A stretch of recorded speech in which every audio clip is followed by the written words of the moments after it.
Warriors around, don't get caught in the mosh pit. Fuel to the fire, ain't nobody can stop it. Trouble in my city, but you know I'm across it. Got a 40 on my hip and I'm liable to spark it. Throw down these hits, my click is indivisible. I aim, you duck, I squeeze, now you invisible.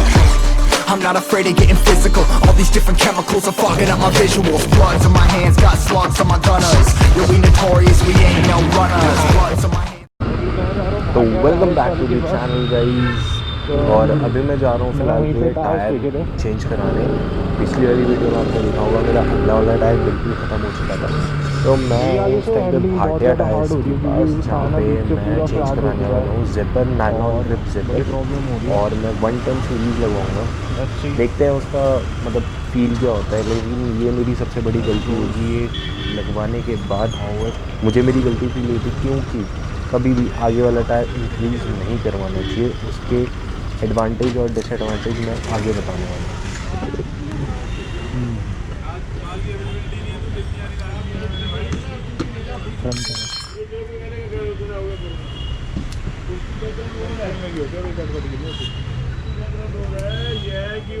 मार मारो तो खोपड़ी तोड़ साले का मार।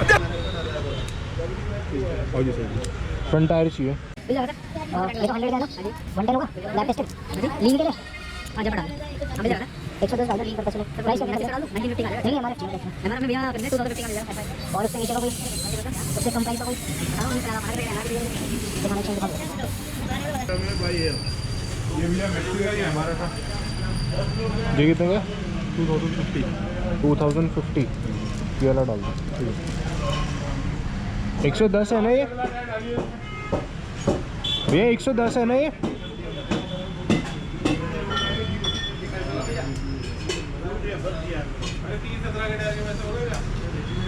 भाई इन्होंने ये वाला टायर निकाल दिया। भाई तू एक बात सुनियो, ऊपर चले जा, ये तो मैं दे रहा हूँ। तो ऊपर से ये 110 70 MRF भी निकलवा लियो, और एक ऐसे का ना मेट्रो का टायर भी बड़ा 110 70 का जब बोल 110 70 मैं फोन कर रहा जी को जा फटाफट से रात ना 5-10 मिनट लगवा के आ जा। बाबा पन्नी दे रहा कोई।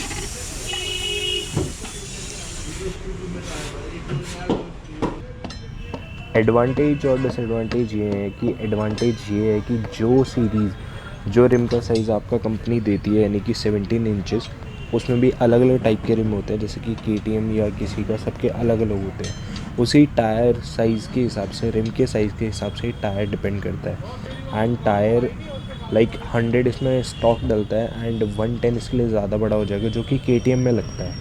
तो इसके लिए 100 है और 110 अगर इसमें डाला था मैंने, तो उसमें क्या वॉबल हो रही थी मेरी गाड़ी 70 की स्पीड से ऊपर वॉबल हो रही थी। तो ये सबसे बड़ी गलती अगर आप सोच रहे हो कि आप अपनी गाड़ी में एक साइज़ बड़ा टायर लगवाने वाले हो और स्पोर्ट्स वेरिएंट है, तो डोंट गो फॉर इट। मैं रिकमेंड नहीं करूँगा, क्योंकि स्पोर्ट्स में 20-80 का रेशियो होता है। 20% आगे होता है एंड 80% आगे होता है एंड 20% पीछे होता है। नेकेड में 40-60 का रेशियो एंड क्रूज़र में 20-80 का रेशियो, यानी कि 20% आगे एंड 80% पीछे। तो नेकेड में एक बारी के लिए चल सकता है, बट स्पोर्ट्स में बिल्कुल भी ऐसा मत करिएगा, और आपकी व्हील बैलेंसिंग ख़राब हो सकती है। एंड व्हील बैलेंसिंग अगर आपने 110 डाला है तो फिर व्हील बैलेंसिंग पे आप पैसा खर्च करिए, लाइक 2500 के आसपास की व्हील बैलेंसिंग होती है। तो उससे बेटर कि आप साइज़ छोटा ही रखिए एंड पीछे वाला बढ़ा सकते हो, 150 तक बढ़ा सकते हो, कोई इशू नहीं है। तो इस चीज़ का थोड़ा ध्यान रखिएगा।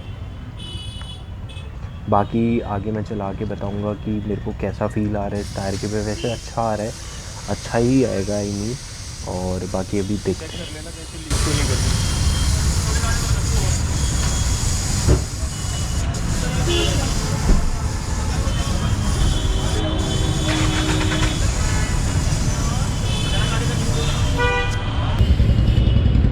तो पता चल रहा है कि और इसमें और मोटा टायर लग सकता है, तो आगे 110 एंड पीछे 150 बेस्ट कॉम्बिनेशन। और ज़िपर नायलॉन ज़िपर लगाया। भैया बिल अभी चलते हैं।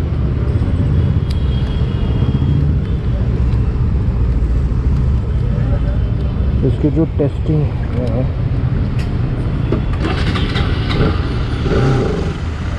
1 वो करेंगे अपन कल।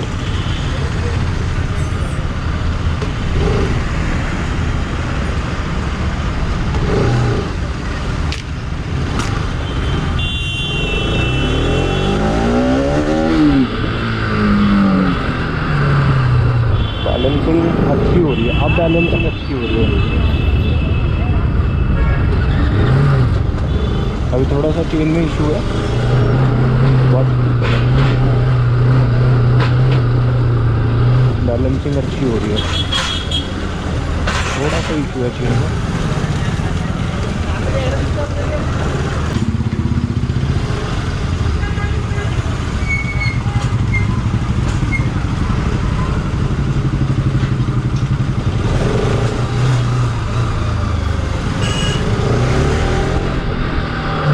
मन तो मेरा अभी भी कर रहा है लीन करने का, बट ये अपनी भावनाओं को थोड़ा सा कंट्रोल में रखेंगे और ये सारी की सारी हरकतें हम करेंगे कल। तो अभी टाइम भी इतना हो गया कि ठीक भी नहीं लगता।